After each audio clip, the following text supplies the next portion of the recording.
تو بنیادی طور پر انسان جو اپنے رب کے سامنے کھڑا ہونے سے ڈرتا ہے وہ دراصل اللہ کی نگرانی سے ڈرتا ہے، اور جب وہ اللہ کی نگرانی سے ڈرتا ہے تو پھر وہ اچھے کام بھی کرتا ہے جو اللہ کو پسند ہے، اور جو اللہ کو پسند نہیں ان کاموں کو چھوڑ دیتا ہے۔ جہاں تک اللہ کے سامنے کھڑے ہونے کا تعلق ہے تو ہم سب جانتے ہیں کہ قیامت کے دن ساری مخلوق اپنے رب کے سامنے کھڑی ہوگی، یوم یقوم الناس لرب العالمین۔ اور اللہ کے سامنے کھڑے ہونے سے ڈرنا کچھ چیزوں کو ہم پر لازم بھی کرتا ہے۔ نمبر 1، اللہ سے ملاقات پر ایمان لانا، یعنی اس میں پہلی چیز جو پائی جاتی ہے وہ یہ ہے کہ ہم اللہ سے قیامت کے دن ملاقات کریں گے، تو اس کا یقین ہونا جو ہے یہ بڑا ضروری ہے۔ دوسرے یہ حرام کاموں سے بچنا اور نیک اعمال کرنا۔ تیسرے یہ کہ اللہ کے سامنے کھڑے ہونے کے ڈر سے فرائض ادا کرنا۔ عبداللہ بن عباس کہتے ہیں جو مومن اللہ کے سامنے کھڑے ہونے سے ڈرتے ہیں اور اپنے فرائض ادا کرتے ہیں تو اللہ نے ان سے جنت کا وعدہ کر رکھا ہے۔ گناہ کا ارادہ کرنے کے بعد اللہ کی یاد کی وجہ سے گناہ چھوڑ دینا،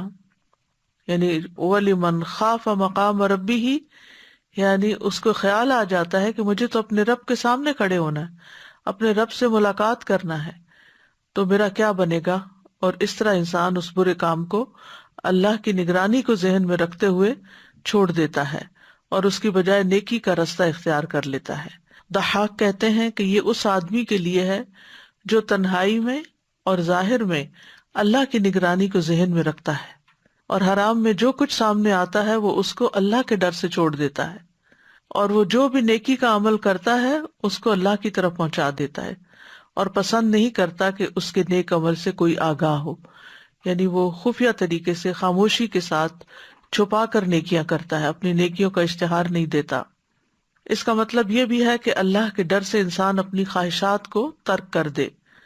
قرآن مجید میں آتا ہے وَأَمَّا مَنْ خَافَ مَقَامَ رَبِّهِ وَنَهَى النَّفْسَ عَنِ الْهَوَى فَإِنَّ الْجَنَّةَ هِيَ الْمَأْوَى، اور رہا وہ شخص جو اپنے رب کے سامنے کھڑا ہونے سے ڈر گیا اور اس نے نفس کو خواہش سے روک لیا تو بے شک جنت ہی اس کا ٹھکانہ ہے۔ وَنَهَى النَّفْسَ عَنِ الْهَوَى، اور یہ اسی وقت ہو سکتا ہے جب انسان کے دل میں یہ یقین ہو کہ مجھے ایک دن رب کو جا کے ملنا ہے اور اس کے سامنے کھڑے ہونا ہے۔ قتادہ کہتے ہیں کہ بے شک مومن اس مقام میں اللہ کے سامنے کھڑے ہونے سے ڈرتے ہیں، وہ اللہ کے لیے عمل کرتے ہیں اور دن رات اس پر قائم بھی رہتے ہیں۔ حسن بصری کہتے ہیں کہ انہوں نے اللہ کی اطاعت کی، یعنی یہ وہ لوگ ہیں جو اللہ کی اطاعت کرتے ہیں اور اس میں خوب محنت کرتے ہیں اور ڈرتے رہتے ہیں کہ کہیں ان کے اعمال ریجیکٹ نہ کر دیے جائیں، یعنی اللہ تعالیٰ کہیں ان کو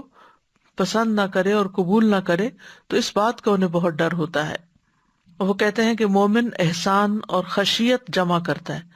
یعنی عمل میں احسان کا رویہ اختیار کرتا ہے اور دوسری طرف نیکی کرنے کے باوجود ڈرتا رہتا ہے،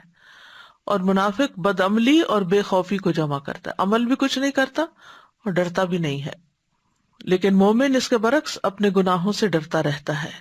عبداللہ بن مسعود کہتے ہیں کہ مومن اپنے گناہوں کو ایسے سمجھتا ہے کہ وہ ایک پہاڑ کے دامن میں بیٹھا ہے کہ کہیں پہاڑ اس پر گر نہ جائے، اور فاجر اپنے گناہوں کو ایسے سمجھتا ہے کہ ناک پر مکھی بیٹھی اور اس نے ہاتھ سے اڑا دی، یعنی کوئی بات ہی نہیں، بڑے سے بڑا غلط کام کر کے کیئر لیس ایٹیٹیوڈ، اور اس پر نہ ڈرنا، نہ توبہ کرنا اور نہ اس سے باز آنا۔ حقیقت یہ ہے کہ مومن کا خوف جنت میں پہنچ کر ہی ختم ہوگا، اس سے پہلے کے سارے مرحلے، خواہ وہ دنیا میں رہتا ہو، خواہ وہ قبر کی زندگی ہو، خواہ وہ حشر ہو، وہ ہمیشہ اللہ سے ڈرتا ہی رہتا ہے۔ معاذ بن جبل کہتے ہیں کہ مومن کا خوف اس وقت تک سکون نہیں پائے گا جب تک وہ جہنم کے پل کو اپنے پیچھے نہیں چھوڑ دے گا، یعنی پل صراط کو جب تک کراس نہیں کر جائے گا اور جنت میں پہنچ نہیں جائے گا، اس کا ڈر نہیں ختم ہوگا۔ اسی طرح اگر کوئی شخص گناہ گار ہے لیکن اللہ سے ڈر جاتا ہے اور توبہ کر لیتا ہے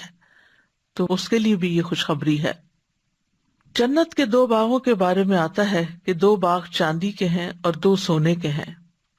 رسول اللہ صلی اللہ علیہ وسلم نے فرمایا جنت میں 2 باغ چاندی کے ہوں گے جن کے برتن اور تمام دوسری چیزیں چاندی کی ہوں گی، اور 2 سونے کے باغ ہوں گے جن کے برتن اور تمام دوسری چیزیں سونے کی ہوں گی۔ اب ہر ایک کو اپنے مرتبے کے مطابق وہ 2 باغ ملیں گے جس کا وہ مستحق ہوگا، لیکن اس کے لیے اللہ کا خوف، اللہ کا ڈر ضروری ہے۔